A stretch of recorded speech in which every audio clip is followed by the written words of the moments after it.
नमस्कार दोस्तों, growth capital channel में आपका स्वागत है। 2023 के बाद बहुत सारी ऐसी कंपनियां हैं जो दोस्तों आईपीओ लेकर आई थी और आईपीओ के बाद हमने देखा कि जब एक बुल रन चल रहा था तो उन कंपनियों में बड़ी तेजी थी और जब सितंबर 2024 आया दोस्तों तो बहुत सारी कंपनियां जो अपने टॉप पर थी वहां से वो गिरती चली गई। आईपीओ सुपर डुपर हिट रहे मगर आईपीओ के बाद दोस्तों कहानी पूरी की पूरी फ्लॉप। आज दोस्तों ऐसे ही एक आईपीओ के बारे में हम बात करेंगे, ऐसी एक कंपनी के बारे में बात करेंगे। लास्ट एक वीडियो हमने बनाया था दोस्तों, वो भी इसी पर आधारित था कि आईपीओ के बाद हमने जो है देखा कि आईपीओ के बाद कंपनियां जो है अच्छा परफॉर्मेंस नहीं कर पाई और अच्छा परफॉर्मेंस नहीं कर पाई तो बहुत सारी चीजें हुई। अब दोस्तों इस समय जिस कंपनी के बारे में हम डिस्कस करना चाहते हैं, वैसे तो डिफेंस, एरोस्पेस, बहुत सारे फील्ड में ये कंपनी काम करती है, मगर इस समय क्यों बात कर रहे हैं? क्योंकि ये भी दोस्तों अपने टॉप से, जी हाँ, काफी जबरदस्त मुनाफा वसूली की शिकार हुई और जब आईपीओ आया तो तेजी भी बहुत जबरदस्त बनी दोस्तों। वैसे दोस्तों याद रखिएगा, किसी भी प्रकार से किसी भी स्टॉक के अंदर हमारी कोई बाय सेल रिकमेंडेशन नहीं है। वीडियो सिर्फ और सिर्फ इंफॉर्मेशन और एजुकेशन पर्पस के लिए बनाया जा रहा है। यहाँ पर मैं आपको कोई रिकमेंडेशन नहीं दे रहा हूँ दोस्तों। अब हमेशा याद रखिए, स्टॉक मार्केट में जब भी आप निवेश करें तो अपने फाइनेंशियल एडवाइजर से कंसल्ट करने के बाद ही निवेश करें, वरना आपको बहुत बड़े बड़े लॉसेस हो सकते हैं स्टॉक मार्केट के अंदर। तो इस चीज का आपको खास ध्यान रखना है।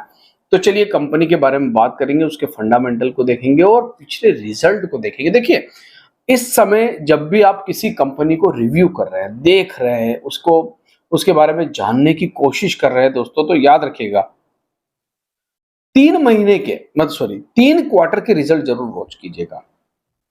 इस क्वार्टर के, अप्रैल क्वार्टर के और इससे पहले के 2 क्वार्टर। अगर इस क्वार्टर के आ गए हैं तो अच्छी बात है, नहीं आए तो पिछले 3 क्वार्टर। अब मैं ऐसा क्यों कह रहा हूं, आपको पता होगा पिछले 2 क्वार्टर इंडियंस कंपनी के लिए, भारतीय कंपनी के लिए काफी खराब रहे हैं। तो हमें देखना होगा उस खराब परफॉर्मेंस में कैसी परफॉर्मेंस थी उन कंपनियों की। तो इस कंपनी के भी हम रिजल्ट देखेंगे। तो चलिए मैं कंपनी का आपका सामने नाम रख दूं, उससे पहले नाम बता दूं उससे पहले बहुत सारे लोग ये कहते हैं कि टेलीग्राम का लिंक कहाँ है। तो टेलीग्राम का लिंक डिस्क्रिप्शन बॉक्स में है दोस्तों, वहां पर जाइए और उससे जुड़ जाइए। और टेलीग्राम से जुड़ने के लिए आपको कोई जो है चार्जेस नहीं देने होंगे, फ्री ऑफ कॉस्ट है। तो नीचे टेलीग्राम का लिंक मैंने दे रखा है, वहां जाके जुड़ जाइए। जो लोग माय सुपर फैन ग्रुप में जुड़ना चाहते हैं, हमारी कम्युनिटी के साथ जुड़ना चाहते हैं, हमसे कुछ सीखना चाहते हैं, समझना चाहते हैं, उनके लिए मैंने ज्वाइन बटन बना रखा है, तो वहां जाकर वो ज्वाइन कर सकते हैं। तो चलिए कंपनी का नाम आपके सामने रखता हूँ, साइंट डीएलएम। जी हाँ, ये वो कंपनी है दोस्तों जो इलेक्ट्रिक मैन्युफैक्चरिंग में काम करती है, प्रोजेक्ट मैन्युफैक्चरिंग में काम करती है और 30 साल पुरानी कंपनी आप यहाँ पर देख सकते हैं। करीब करीब 30 साल पुरानी कंपनी है। सबसे अच्छी बात है, डिजाइन करने में ये महारत रखती है दोस्तों। जो है साइंट जो है डिजाइन करने में, किस चीज को डिजाइन करती है वो भी मैं आपके सामने रखूंगा। एरोस्पेस एंड डिफेंस सेक्टर में काम करती है, हैवी मशीनरीज में काम कर रही है, हैवी इक्विपमेंट्स में काम कर रही है, हेल्थ केयर में काम कर रही है। अगर आप एरोस्पेस और डिफेंस के बारे में जानना चाहेंगे, वैसे इनकी वेबसाइट के ऊपर सारी की सारी चीजें मिल जाएगी आपको। Flight management system, cockpit display, surveillance radar system, radars और आपका कम्युनिकेशन सिस्टम, ये सारा का सारा सब कुछ ये कंपनी बनाती है। कौन? साइंट डीएलएम। आप आपकी स्क्रीन के ऊपर जितनी भी ये चीजें देखना भी, ये सारी की सारी इन पर काम करती है दोस्तों। अगर मैं बात करूं हेल्थ केयर सेक्टर में, तो हेल्थ केयर सेक्टर में भी ये काफी अच्छा काम इस समय भी कर रही है और इसका पुराना भी ट्रैक रिकॉर्ड बहुत अच्छा है हेल्थ केयर के अंदर। यहाँ पर आप देख सकते हैं हेल्थ केयर में सारी की सारी चीजें, रोबोटिक, साथ ही साथ medical device equipment, life science and diagnosis वहां पर भी काम करती है, न्यू प्रोडक्ट डेवलपमेंट पे काम करती है, वैल्यू इंजीनियरिंग पे काम करती है और भी आप जितनी भी यहाँ पर आपकी स्क्रीन पर चीजें देख रहे हैं, प्रोजेक्ट देख रहे हैं, एक्सरे मशीन हो गया, एमआरआई मशीन हो गया, पेशेंट मॉनिटरिंग सिस्टम हो गया, ये सारी चीजें। उसी के साथ साथ अगर मैं बात करूं हैवी इक्विपमेंट में, तो यहाँ पर दोस्तों आप माइनिंग के क्षेत्र में कंपनी बहुत तगड़ा काम कर रही है, जिसमें energy storage, building technology, automation and robotic, industrial LOT और स्मार्ट मीटर। देखिए दोस्तों, बहुत सारी चीजें आपको स्मार्ट मीटर के ऊपर देखने को मिल जाएगी, बहुत सारी कंपनियां देखने को मिल जाएगी। तो ये कंपनी भी स्मार्ट मीटर भी बनाती है, आपको इस चीज पे ऊपर ध्यान देना चाहिए। तो ये तो होगी दोस्तों कंपनी के बारे में बात। चलिए अब थोड़ा सा देखते हैं कि ये कंपनी आई कब थी। तो ये कंपनी आई थी 2023 में। यहाँ पर आप देख सकते हैं 27 जून 2023, करीब करीब 2 साल हो गए दोस्तों। फिर अगर मैं देखूं 265 रुपए पर शेयर के हिसाब से इसके 56 शेयरों का एक लोट था दोस्तों। लिस्टिंग डेट जो थी वो आप यहाँ पर देख सकते हैं कि लिस्टिंग डेट आपको नजर आ जाएगी, और लिस्ट होने के बाद क्या हुआ, ये सबसे बड़ी बात है दोस्तों। लिस्टिंग डेट यहाँ पर है, और लिस्टिंग डेट जो है वो 23 जुलाई के आसपास की है। अब दोस्तों यहाँ पर हम देखते हैं कि जून में आई, जुलाई में लिस्ट हुई, आगे क्या हुआ, परफॉर्मेंस कैसी रही आगे की। तो आगे के बारे में अब हम देखते हैं। यहाँ पर चलता हूं मैं आपको लेकर। हालांकि आप इस समय देखेंगे तो काफी उतार चढ़ाव आपको यहाँ पर देखने को मिलेगा साइन डीएलएम में।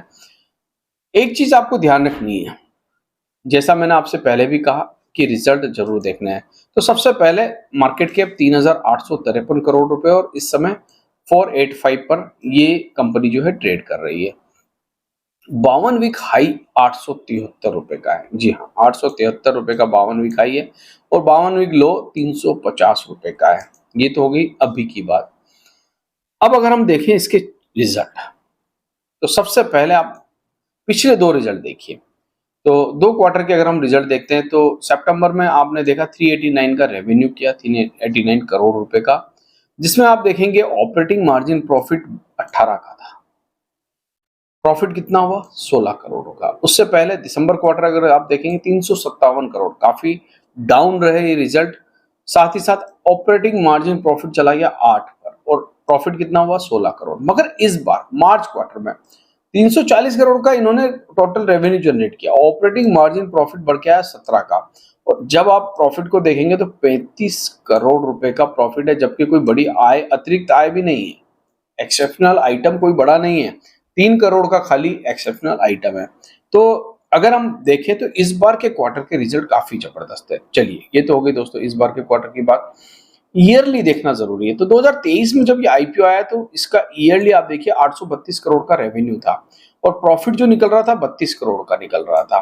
2024 में 1192 करोड़ का प्रॉफिट था, सॉरी रेवेन्यू था, प्रॉफिट निकल रहा था 61 करोड़ रुपए का। इस बार जो है 2025 में इन्होंने 1345 करोड़ का प्रॉफिट किया, 77 करोड़ का इन्होंने जो है 1345 करोड़ का रेवेन्यू जनरेट किया है, और 77 करोड़ का प्रॉफिट जनरेट किया, और ऑपरेटिंग मार्जिन प्रॉफिट जो है वो 10% के आसपास आ चुका है, डबल डिजिट हो चुका है ऑपरेटिंग मार्जिन प्रॉफिट।